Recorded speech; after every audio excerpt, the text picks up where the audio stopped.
Hi everyone, I am Tatev, and the next 20 minutes you'll be hearing about my capstone project.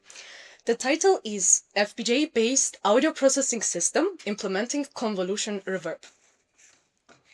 My project starts with a backstory.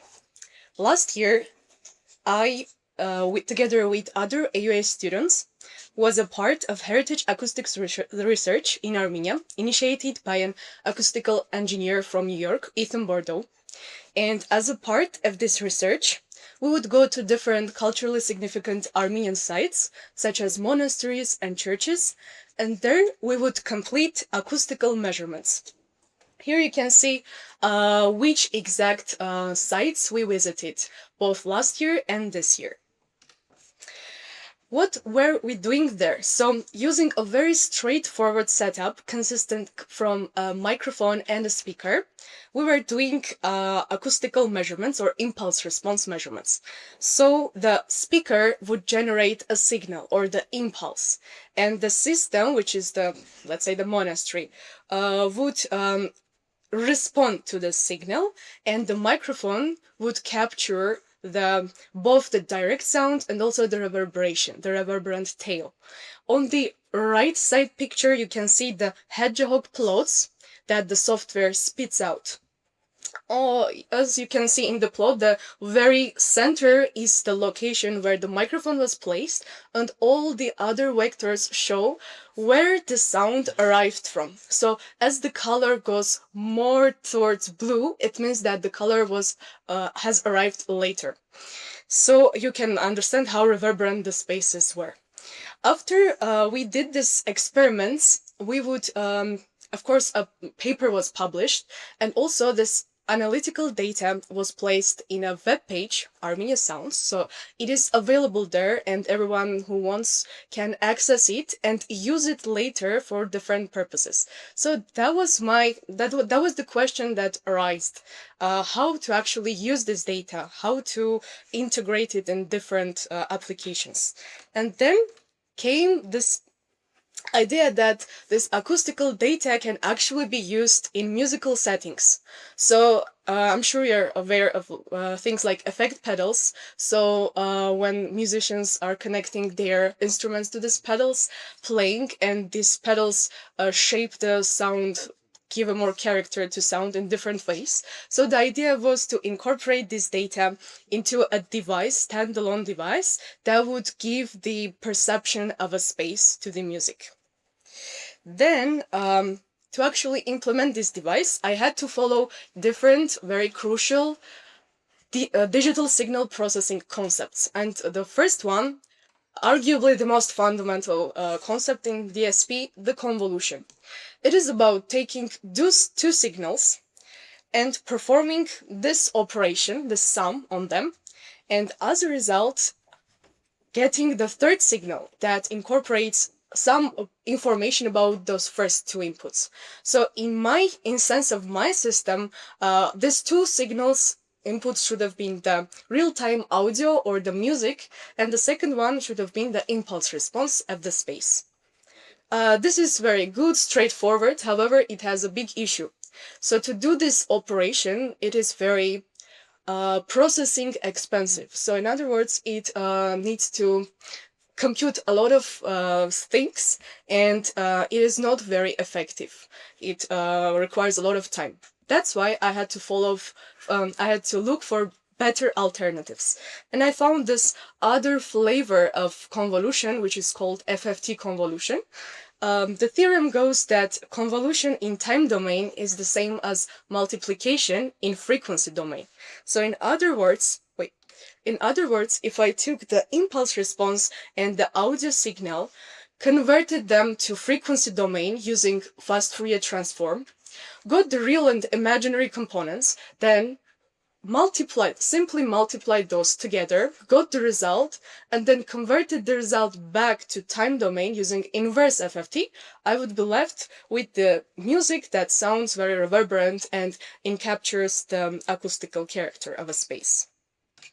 And the last very crucial concept that I had to implement is overlap add method. So since I am dealing with real-time audio and it's continuously coming, I cannot I cannot simultaneously process the whole thing. So I have to divide it into segments. Then I had to process the segments separately, and later I had to combine the overlapping parts. For example, let's say the first frame goes from samples 0 to 200. Then the second frame goes from 100 to 300.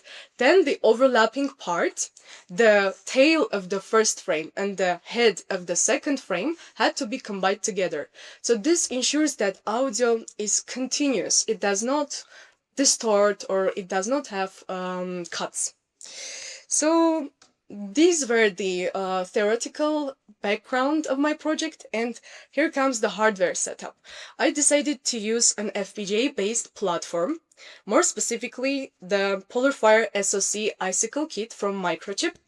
The reason to use FPGA is that it allows to have dedicated pipeline and continuously process the audio, and also it allows to have very deterministic low latency. Together with Icicle Kit, I had to use an audio codec. It is called WM8731, very unique name, and it had two very important responsibilities. First one is the analog to digital and digital to analog conversion. As we know, the real world signals are analog.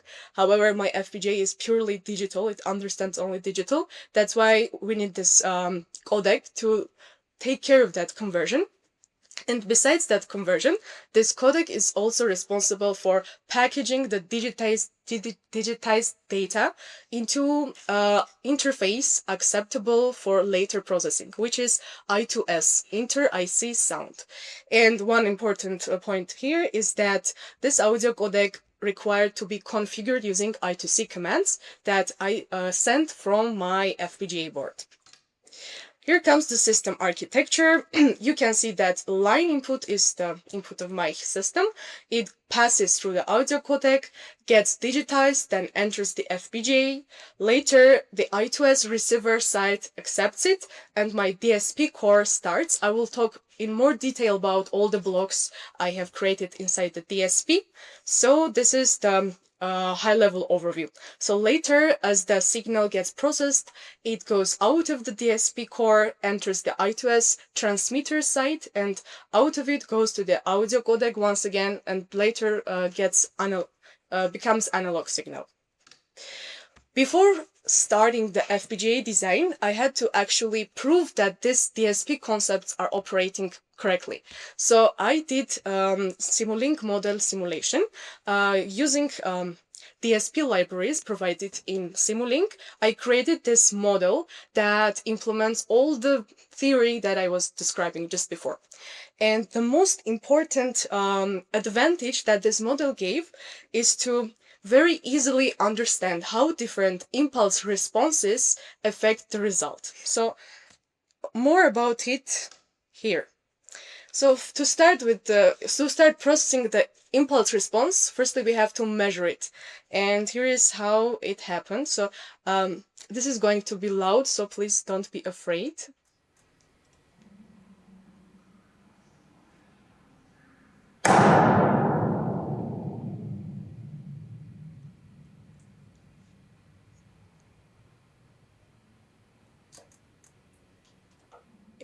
It has a long reverberation tail, so that's why it lasts very long.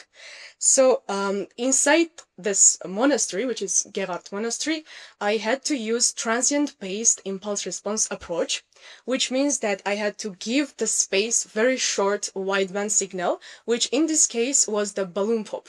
And I had to record this balloon pop, and inside that recording, I would have not only the direct sound, but also all the reverberation that comes after the direct sound. In the left picture, you can see the spectrogram, and what is interesting about it is this very long, bright line on the lower part, which means that the low frequencies take very, very long to decay completely. A fun fact is that in one of the rooms in Gerard complex, this value was around 22 seconds. It's very large. And after this measurement, our team was seriously considering for applying to Guinness Records to register this value. After I get this recording, this is just a WAV format audio file. I give it to MATLAB to find the FFT, or the frequency spectrum of it. On the right picture, you see the impulse response on the upper part and the corresponding frequency spectrum. So one important thing is that this impulse response is very long. However, my resources in the FPGA are limited, so I cannot put the whole impulse response into the FPGA. So this is a trade-off point which I had to consider. So if I take many samples from impulse response, my output will be very rich in reverberation. However, my resource utilization will be very bad. And on the other hand, if I cut off the number of samples from the impulse response, the effect won't be very good, but it will be good in terms of utilization. So actually, Simulink was having Simulink model was to experimentally test which is the good spot to have both good effect and acceptable resource utilization. So this was a point where technical and artistical approaches should be balanced. Then, after I have tested everything and proved the theory, understood how many samples I should take from the impulse response, then came the FPGA design part. This is the top view, the whole design that I had. This rectangle, this sub-hierarchy we call it, is the main DSP part. Everything outside of it is responsible for talking to the audio codec and configuring it. One important point I have to mention is that in here you notice both gray and blue blocks. So these blue blocks are vendor-provided IP cores, meaning they are similar to Simulink libraries. So things such as FFT or complex multiplication, those are just provided. I did not design them from scratch. But instead, these gray blocks you see are custom made. So I designed them using Verilog, and those are responsible for managing the data movement.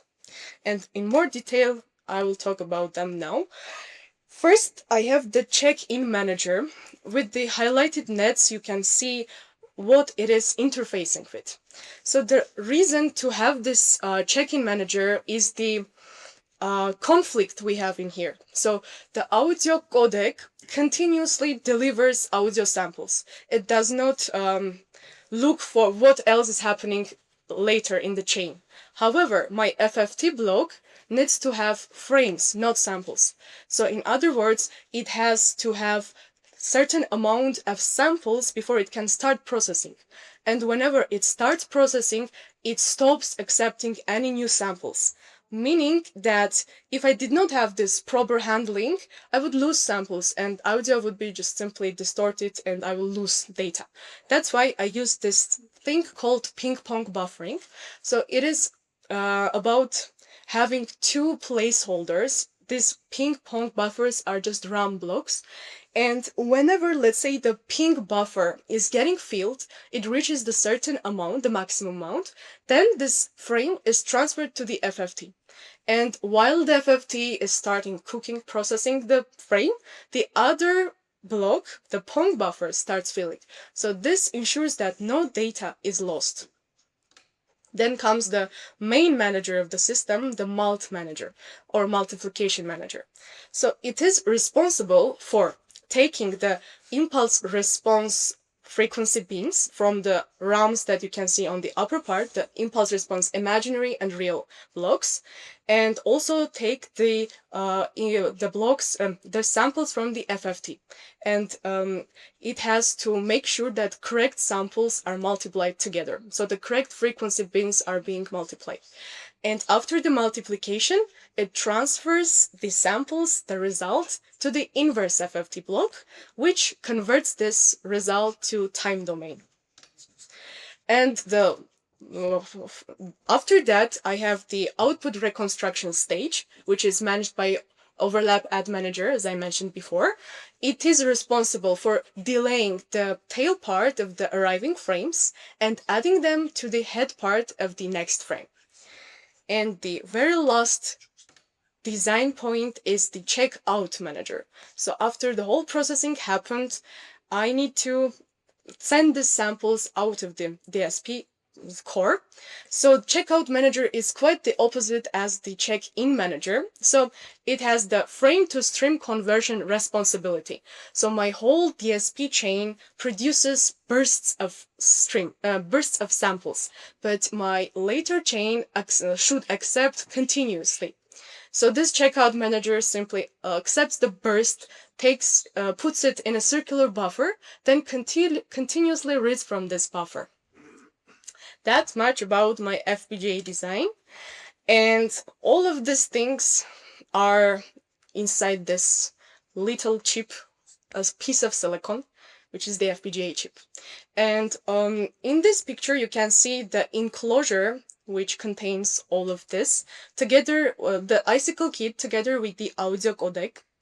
And on this enclosure, you can see the power supply opening, the micro USB openings that are meant to deliver or flash the bitstream into the kit.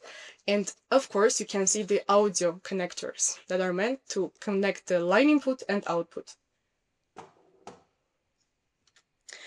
And now comes my favorite part of this presentation, which is about design validation. So how did I know whether my design acts good? How I am sure that it convolves the input audio correctly. So to check that, I took advantage of the fact that I sing in a choir, and I invited my choir to come with us during Gerard experiments. And there we recorded several musical pieces, which was the golden reference, the way that my system should convolve the incoming audio. And besides this golden reference, we also recorded the same musical pieces in a studio session where there is no reverberation, it's a dry acoustical environment.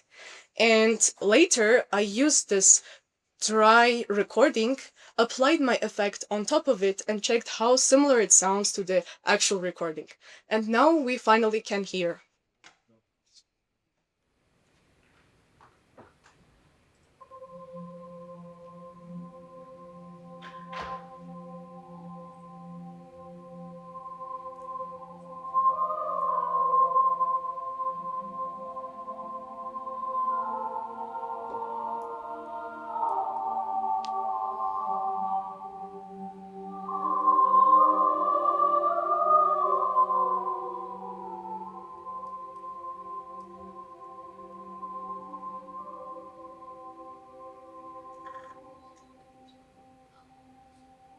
Now comes the dry recording.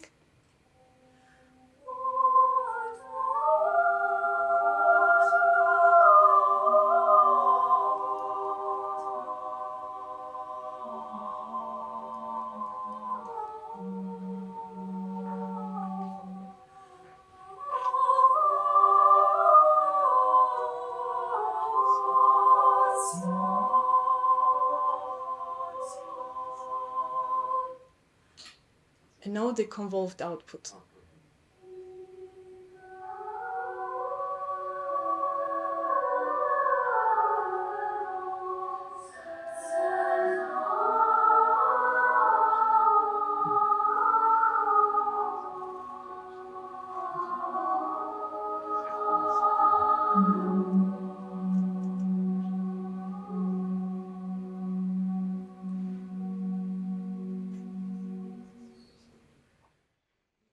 So we can notice that, of course, there are differences, but the whole reverberation effect is there. Important point, how did I actually do this validation? In actual testing, I would connect my computer to the line input connector of my box. Then I would also connect my headphones to it, and I would see the effect being applied real time. However, to share it with you as well, instead of headphones, I connected simple recorder to be able to also put this in my presentation. One more thing I did not mention is the design or the enclosure. And also I should thank Terenik Danelian for helping to cut this enclosure. And as effect pedals, different effect pedals have names, I decided to name it Ardzagang, which means echo in Armenian. Yeah. And about future work, as for now, it only has the impulse response of Gerard Monastery. However, it would be great to have not only Gerard but other places as well, and to be able to select which space you want to be in and to hear the music from that space. Second point is that right now it does not really have any control. It cannot choose how much wet and dry mix you can hear or choose the bypass mode. However, all of that can be added to the design in later stages. And also one important point about the longer reverberation tail. So for now, I chose from the whole reverberation, a very long reverberation. I took very small tiny piece because I was constrained by FPGA resources. And improvement would be to use other DSP techniques such as partitioned convolution to make sure that the whole reverberation tail is included and can be reproduced during musical performances. That much, and I should express my appreciation towards these people. First and foremost, my supervisor, Garu Janir, whose encouragement played a crucial role during this project. I should thank Ethan Bordeaux, whose research in first place was the reason how I got motivated about these things, and also he helped with the impulse response measurements and with the choir recordings. Then I should thank my professor Mihran Gurunyan, who advised from the perspective of musical application and the artistic part. Then I should mention Derenik Danielian, who helped with this enclosure and also who helped to not only test with the computer, but the actual musical device, which was a guitar. So we also tested that way. Then I should mention my microchip colleagues who provided immense guidance with the FPGA design part. And of course, I have to mention my choir, Design Choir, our singers, and also our conductor, Arus Nazarian, who helped to get the recording. And also I have to mention Satanik Minatsakanyan, who arranged the recording in the studio of the Real School. Thank you, everyone, for your help. Yeah, that much. Thank you for listening. On this beautiful note, I will end my presentation and here for your questions. I will start. Okay. Actually, having physics in my background and Music in foreground. music in foreground, and being a sound engineer in my previous life, I have an experience recording in some of these churches Oh, where? and fighting against the reverbance in the venues during the concerts. I can say that this is sick. No, really. I mean, In good sense. Very good sense. You're very Thank you. honest. I can go with the details on the questions, but probably I would just stop there. Yeah, it's Okay. a huge word. Thank you for your comment. And another question: have you tried the delay in the same venues, in the same churches? Delay? In Yes, what delay. sense? Have you tried to clap? Clap? Yes. Yeah. With in all the churches, we would do firstly sine sweep based acoustical experiment, which means that it sweeps all frequencies from low to high, and then we can understand which frequencies, how much they decay. And that's similar to understanding the delay, how much it takes to completely go away. And only after that we would do the excitation based measurements. And the DSPs, by the way, they can have a very realistic commercial value in some companies like Steinberg, Yamaha, Sony, and others who do the digital DSPs for the digital venue, reverb as a plugins, and the controls that you mentioned for the future. Some of them are very easy to Yeah. do. Yeah. Great work. Thank you. So I can guess that if there is a really complex and long verb, then the latency, even if you start calculating it, the latency is becoming more and more. No. That's why. No? Actually, yeah.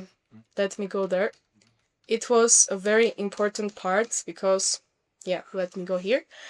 I was testing with different numbers of impulse response samples. If I had too many impulse response samples, I would actually hear the delay. There would be some time before the music would actually start playing. But after that, everything was continuous. And then I found out that this number, which is 8,192, is the sweet spot to have no delay. So at least I could not experience the delay. At least there was no sounding, no perception of it. And in this way, I could keep the impulse response short enough to not get it. So it is, for example, I mean, it is not a recording. It is real time someone talking and you are applying the reverb. Yeah. Yes. So the musical instrument is connected to it, and then I hear the sound coming already applied with the effect, and there was no delay. When you are doing the calculation sample by sample or frame by frame, so you are getting the so you have all these characteristics of this reverb, and to know on which sample out should continue. On From to where you mean Yeah. here? So the upper, actually, yeah. let's say the reverb is taking 22 seconds, yes? Mm-hmm. And your each sample or each frame is much smaller, right? And then you need to get the fit, like you need to take the track where they in which area in the functional place where your reverb is already taken and functional, and which parts need to Yes, so that's exactly what overlap adding is about. So whenever you have some frame, it is not necessarily as long as the reverberation lasts. So there are parts there are samples, single samples that are getting a reverb from different frames of process, different processing stages. So all of that is being combined in the step of overlap adding. And during the same sample, the reverb is static. What do you mean by like that? I think The value of the reverb applied on the sample or on the small period. Because it is FFT, because it is FFT based. So in my system, I have this frequency spectrum. So each frequency has static coefficients. So a real part has the coefficient for amplitude change, and the imaginary part has the coefficient of phase change. So these things are static. Every time this frequency is arriving, it's being multiplied by the same number. This is static and pre-processed inside the FPGA. Thank you. Thank you. It's very Thank you. comprehensive.